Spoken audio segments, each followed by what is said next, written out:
With so many options, why choose Arizona State University? For me, the only online option was ASU because of the quality. Their faculty was really involved with their students and care about your personal journey. The dedication to my personal development from my professors, that's been extremely valuable to me. Earn your degree from the nation's most innovative university. Online. That's a degree better. Explore more than 300 undergraduate, graduate, and certificate programs at asuonline.asu.edu. Cabezas. Bueno, tenemos nuestro panel edilicio. Claudio Castro, alcalde de Renca, ¿qué tal? Muy bien, contento de este panel. Y Jaime Belolio, alcalde de Providencia. Uno Buenos que días. lleva... ¿Cuántas temporadas llevas tú, Claudio? Yo soy viejo ya en esto, voy en mi tercer periodo como alcalde, último además, ¿A qué edad partiste de a alcalde? los 33. Y tú, bueno, es tu primera alcaldía. Yo a los 33 asumí de diputado. Ay, ¿qué son? De ahí pasé a ministro y ahora de alcalde llevo 120 días. Estoy frente a dos Sí. personajes que me han mencionado que podrían ser perfectamente generalísimos de la campaña de Carolina Toá, Claudio, que de hecho lo conversamos en algún momento, y tú, Jaime, también suenas como generalísimo en la campaña de Elin Matei. Claudio, tú ya estás trabajando con Carolina Toá. ¿Podrías hacerte cargo de la campaña? Mira, yo estoy absolutamente comprometido, me parece que Carolina tiene una fuerza que no podemos desaprovechar y estoy muy contento además participando, pero desde el principio nuestra conversación fue que las restricciones de la participación, y yo creo que para Jaime lo mismo, en la campaña tienen que ver con nuestro rol como alcaldes, pues, ¿no? Yo me he tomado los días cuando he participado en alguna cosa y eso no es sostenible en una campaña que requiere un Claro. ritmo intenso de recorrer Chile además. Así que me imagino que yo voy a seguir colaborando desde un rol que sea compatible con la alcaldía. No, yo creo que es completamente incompatible el ser generalísimo de una campaña y ser alcalde. Ya. No te da, salvo que te tomes un mes de vacaciones, que llevando 3 meses, digamos, es imposible. Claro, y los vecinos no verían corresponde. tan bien tampoco. No, porque además, sobre todo en mi caso, Claudia ya lleva, este es su tercer periodo, pero yo llevo, este es mi primer periodo, por tanto hay muchas cosas que uno necesita todavía saber, aprender, hacer modificaciones. El Providencia tiene súper buenos equipos, entonces no es un drama como yo he visto que le ha pasado a otros alcaldes y alcaldesas, digamos, que tiene que en el fondo andar pisando huevos, pero uno necesita marcar una diferencia y es ahora cuando tú tienes que hacer además las cosas que luego se proyectan ahora, se empiezan a financiar el próximo año, se empiezan a ejecutar el tercer año, entonces este año es muy importante para eso. Y lo otro que yo creo que sí es relevante, a pesar de que yo sé que es mediáticamente interesante nombrar un generalísimo, cada vez existe menos esa figura. Es verdad. Así como que haya un todopoderoso, digamos, en la campaña que sea el que mire todas las áreas, que a la vez sea vocero y a la vez sea el programático y a la vez... Yo creo que ya no funciona así. Pero la gente que yo he hablado de la campaña de Belén Matei, algunos, no todos, son de la idea generalísima. ¿Ah? Sienten Sí. que es necesario, porque ese triunvirato que suponen hoy día, que advierten hoy día, eso huele a peligro. 3 personas decidiendo, es que nadie decide. No, pues eso es cierto. O sea, si tú tenías 3 partidos tratando de decidir, eso no puede ser. Tiene que haber alguien que sea el que corte, digamos. Hay una serie de decisiones que son como del día a día, y a eso uno podría llamarle, comillas, generalísimo, pero no es muy distinto al rol como territorial de una campaña.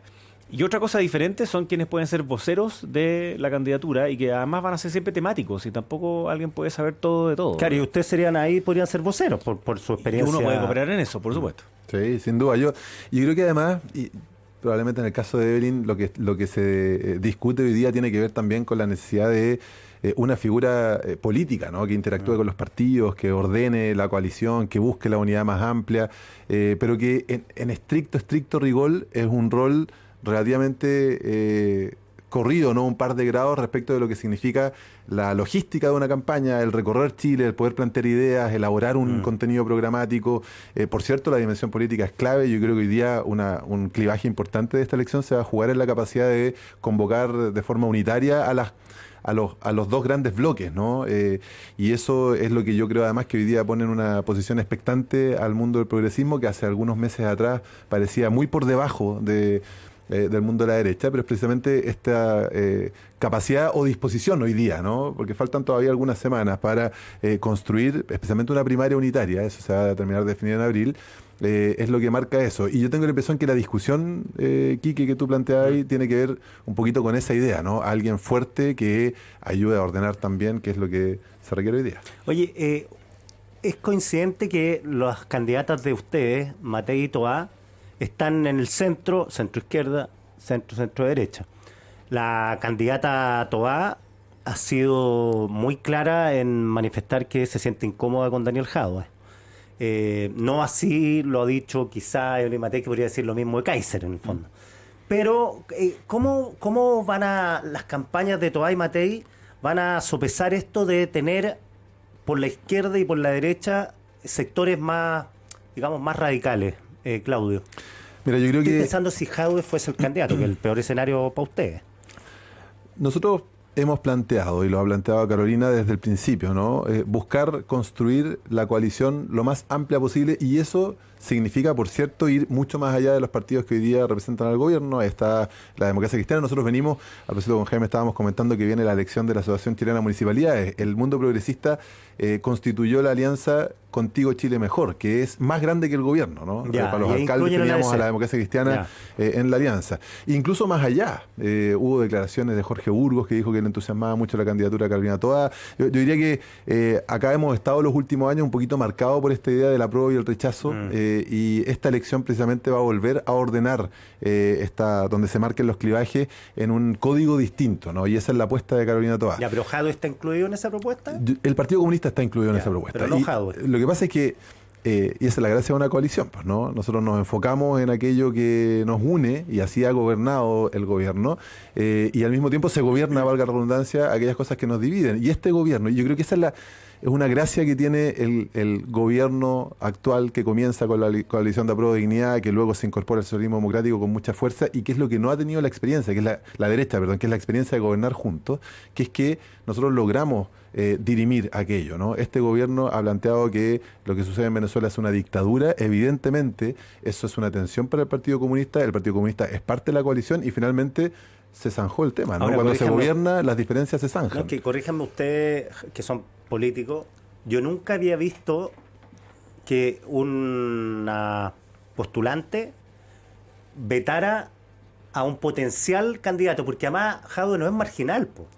Jadwe no es Hugo Gutiérrez. salvo en la elección pasada. Claro, no, pero digo, Jadwe Por otro lado. es una figura consular del Pero Partido no, Comunista. no es un veto, y Carolina lo ha dicho así también, y obviamente en la discusión pública eso es lo que genera más discusión. Lo que ha dicho Carolina es, así textual, ¿no? Si es que el Partido Comunista decide que Daniel Jadwe sea su candidato, hay una decisión institucional que de forma muy respetuosa, cierto, el Partido Comunista tiene que llevar adelante sin intervención externa. Por cierto que eso supone una conversación de parte de todos los partidos que podrían concurrir a un acuerdo para poder hacerse cargo de los temas programáticos. Si el tema acá no es Daniel Jadwe u otro personaje, tiene que ver con posturas que son complejas, especialmente cuando son tan centrales para lo que significa el ejercicio de la política, ¿no? Que tiene que ver con el respeto a los derechos humanos y a la democracia. Yo te creo cualquier otro candidato, porque Jadwe es tan particular que yo creo que pasa también por una cuestión de estilo de él. Y de la tosudez con que ha sido, si Jadwe ha sido opositor a este gobierno. Pero el Partido Comunista tiene mira, una gran gracia, que es precisamente su orden institucional, que es precisamente lo que causa hoy día cierta tensión, ¿no? Y el Partido Comunista antepone a los nombres las ideas programáticas. Yo creo que esa es la gran fuerza que tiene que plantearse hoy día, y yo estoy seguro que el Partido Comunista, mira, lo recordaba el otro día en un foro que tuvimos de todo el mundo progresista, con el Partido Comunista nos agarramos en la universidad, yo fui demócrata cristiano, ¿no? Y tuvimos las tensiones en la nueva mayoría, pero el Partido Comunista, cuando se ha sumado, y esa es mi experiencia, ¿no?, a una coalición con un programa que ha sido definido en conjunto, es el partido que es más ordenado respecto de eso. Y yo no tengo dudas que esa historia se va a seguir repitiendo, y por eso que digo que la discusión no tiene que ver con nombres, tiene que ver con la decisión que formalmente el Partido Comunista tome. Y la experiencia reciente que tenemos es que el Partido Comunista, siendo parte de una coalición de gobierno que ha declarado que Venezuela es una dictadura y ha condenado esa dictadura, me parece que es una buena carta de presentación respecto de ese tema en particular. Ya, alcalde Belolio, ¿qué pasa con Kast y Kaiser? Mira, Esto se va a tender a polarizar, creo, porque los candidatos que están segundo y tercero, sea cual de los dos, tienen que marcar sus puntos y ahí la primera es el embate y la primera dentro de la derecha, además la primera dentro de todo el espectro.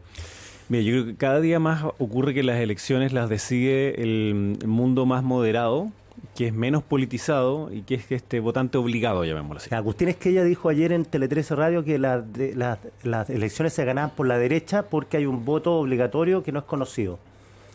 Arturo. Arturo, perdón. Agustín, ¿Qué te dije yo? No, pues, Agustín, entonces me quedé pensando, digamos, en dije, claro, puede ser, digamos. No, Arturo. No, mira, yo creo que es ese mundo que es un votante obligado puede ser más conservador en el amplio sentido de la palabra, no necesariamente de derecha, y de ninguna manera es extremo. Tanto así que votó en contra de una propuesta extrema la primera vez en la Constitución y la segunda también votó en contra, digamos. O sea, fueron ellos los que se cambian y deciden más por el centro, entre comillas, por la moderación. Entonces, suele pensarse de que hoy día la primaria está como completamente desapegada de la primera vuelta y de la segunda vuelta. Y eso yo creo que funcionaba más en el pasado, cuando había como una política que estaba más encapsulada. Pero hoy día cualquier cosa que tú digas antes de una primaria, durante la primaria, vale para la primera vuelta y vale para la segunda vuelta. O sea, la memoria en eso es infinita hoy día.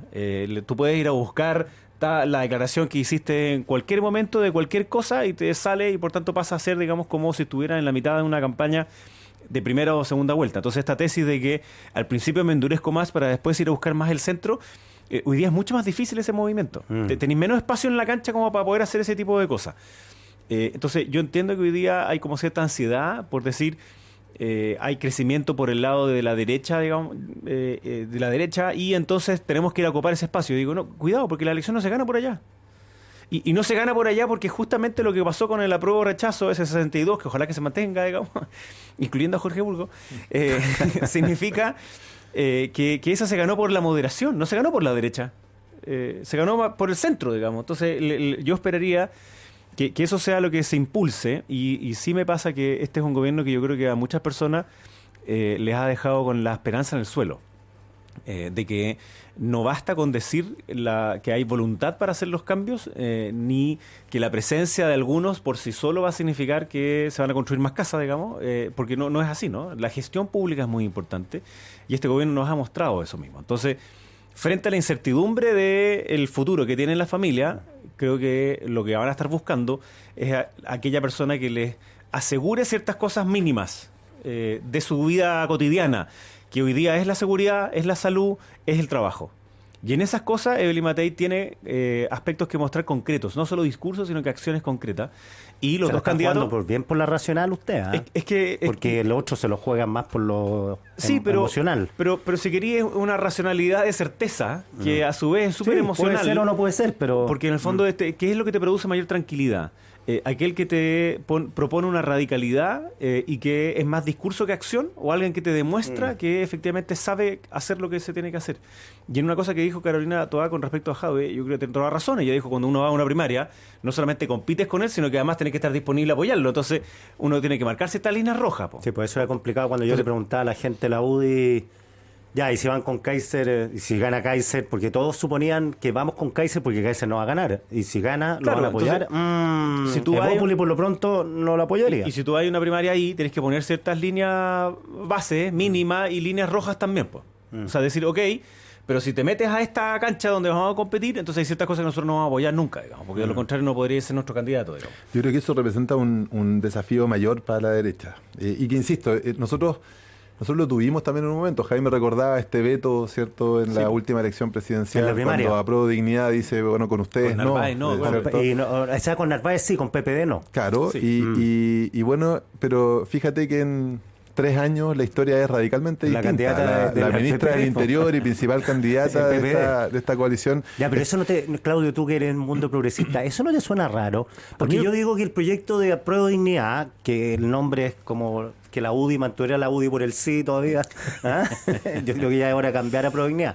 Pero ya cambió. Sí. No, te digo que es un proyecto, el del Frente Amplio y el PC, es un proyecto, no quiero decir fracasado porque queda mucha historia por delante, pero es que es un proyecto que fracasó O sea, todo lo que pasó y lo que me dices tú, Carolina Toá, PPD, rechazada en la primaria, a poco andar, porque no pasaron décadas, está instalada el ministro Interior. ¿Cómo se justifica eso? Bueno, porque algunos dicen reflexión, improvisación. Se justifica con lo que el mundo progresista tuvo y que la derecha no ha tenido, porque si la derecha gobernara, yo estoy seguro que sería otra historia, ¿no? Que gobernara con los republicanos. Exacto, o con la necesidad de construir una mayoría para poder ejecutar un programa. Claro, ¿no? los republicanos no gobernaron con Piñera.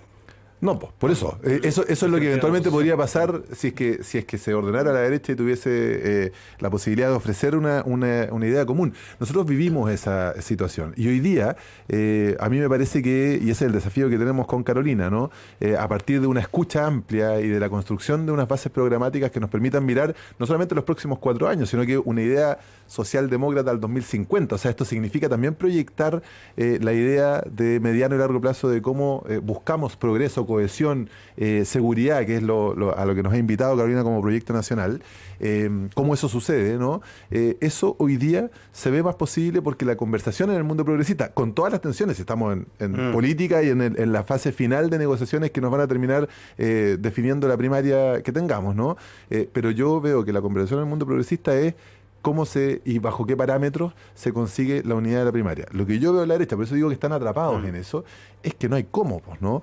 Porque además no hay mucha convergencia desde el ánimo en el mundo de el Partido Social Cristiano, el Partido Nacional Libertario y otros grupos que están en la extrema derecha, que más bien yo lo que veo es una divergencia muy fuerte. Entonces, no me queda a mí tan claro que supongamos que Matei gane en la primera vuelta y ella es la que pasa representando al mundo de la derecha en la segunda vuelta. No me queda tan claro que la derecha que está más allá se va a sumar con Depende de quién claridad. está al frente. Si está Jadwe, te lo aseguro que sí. Si Sí, está claro. Toá, O sea, yo creo que esas sumas no son tan aritméticas hoy día. Es muy difícil ese traspaso completo de voto. Y pasa que cuando uno ve que hay un gobierno debilitado, yo no estoy de acuerdo con este análisis, pero lo voy a comentar porque es algo que pasa, digamos, comúnmente en estas discusiones. Te dice, mira, dado que hay un gobierno que hace todo mal y tiene un 30, y hace todo bien y tiene un 30, y más bien mal que bien, pero se mantiene en un 30, entonces dice, bueno, se le puede ganar, y como se le puede ganar, hay muchos se le afila el colmillo, ¿no? Entonces dicen, yo puedo. Y entonces se abre el abanico. Y en el caso de la izquierda sería como que si hubiese ido Michelle Bachelet, se bajaban todos los otros candidatos, pero es Carolina Toá, entonces se levantan otros candidatos. Entonces en el caso de la derecha, varios dicen, este es nuestro momento, y por tanto podemos ganar. O algo así, también he escuchado, si Boric ganó, entonces nosotros también podemos ganar. Digamos. Y eso es un problema, porque cuando todos sienten que pueden ganar, ninguno está disponible a ceder para ir a una primaria y competir entonces ahí. Te dicen, no, queremos ir a una primera vuelta porque hay un incentivo también a arrastrar, digamos, a la lista parlamentaria. Entonces empieza de la otra discusión, ¿qué pasa con los cupos parlamentarios? Y que al final es para la ciudadanía lo clave, que tú quieres un gobierno, que valga la redundancia, gobierne. Claro. Y para eso necesita una coalición que te dé ciertas certezas. De lo contrario, se empieza a desapegar todavía más, no solo en Chile, sino que pasa también en el mundo, que la democracia liberal está en tensión porque no da respuesta a la velocidad que los ciudadanos quieren que den frente a sus problemas.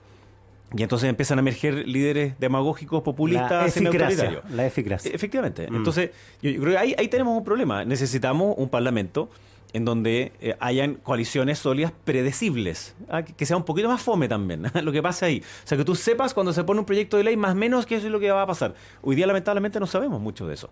Entonces, dentro del mundo de las distintas derechas, a mí lo que me gustaría es que hubiese una primaria súper amplia. Pero ya no fue. Pero claro, ya te dicen algunos que no va a ser. Entonces, paso siguiente, entonces eso significa que no podemos ponernos a discutir el día después de la primera vuelta. O sea, tenemos que hacerlo antes, tanto como para un pacto parlamentario, pero sobre todo en un pacto programático.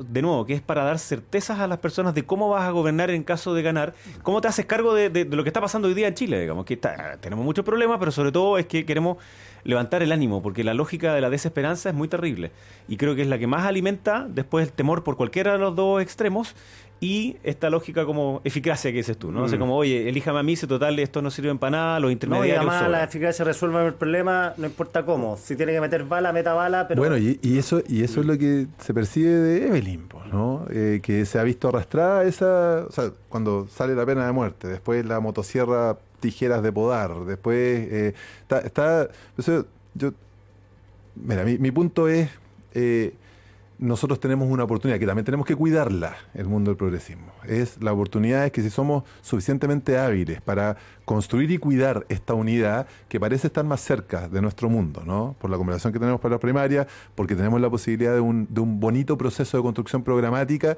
el mundo del progresismo puede ganar la elección. Eso hace algunos meses atrás no se veía. Y quizás la unidad de ustedes también motive a la unidad del resto cuando vean que si van todos juntos da miedo. Siempre y cuando tú tengas al final una especie como de imagen colectiva en la cual te imaginas juntos. Exacto. Entonces, si tú ves que hay un futuro en el cual están todos invitados a la fiesta, tú dices ya, ok. Con bemoles, pero exacto. ciertos Entonces, marcos comunes. Y eso yo creo que es lo que nos falta construir mucho más claramente. Hoy día hay una época más bien como de diferenciación que de unión. Claro. Y es por esta idea de que nosotros podemos ganar y por tanto mejor diferenciémonos para ver quién gana semana a semana en el termómetro, digamos, de alguna cuestión particular. Pero yo creo que a medida que nos vayamos acercando a las decisiones, las mismas personas empiezan a decantar. Y hoy día se pueden dar un gustito, digamos, y te dicen en la encuesta uno y otro, y además que quienes hoy día participan en encuestas son más políticos. Siguen más la política, pero quienes vayan a votar no son también los que no responden las encuestas. Muchos decían en la noche anterior. Efectivamente, entonces a ese mundo, mi impresión es que ese mundo lo que va a estar buscando son mayores certezas, no incertezas. Entonces la experiencia de gobernar, la búsqueda también de un centro, la coherencia dentro del discurso me parece que va a ser muy relevante y la tijera de podar no es la motosierra, porque una tijera de podar hace que después los brotes salgan mejor, digamos, el follaje sea más amplio y entonces de mejor sombra. $6.000 millones. Bueno, oye, claro, sí. No, la conversación es súper interesante porque además con toda la experiencia que ustedes tienen de alcalde, con las conversaciones que tienen. Tarea para la casa, para futuro panel, le iba a preguntar, no alcanzamos lamentablemente, ¿cuál es la idea que tiene la gente en la lucha contra la delincuencia? ¿Con qué se enfrentan todos los días? Porque aquí hay una serie de mitos, o sea, métale bala, pena de muerte, no estoy haciendo juicio de valor, métanlo en un barranco, llévenselo a Salvador. ¿Es tan así la solución de las personas? Puede ser así o no, no la tengo claro, ustedes tienen la sintonía más fina como alcalde. Así que Claudio, Jaime, les agradezco mucho y ahí queda la tarea para la próxima. Buen tema. Bien, pues, me parece. La actualidad pasada por el filtro de las ideas. Estás escuchando Cuatro Cabezas, con Quique Mujica en Radio 13C.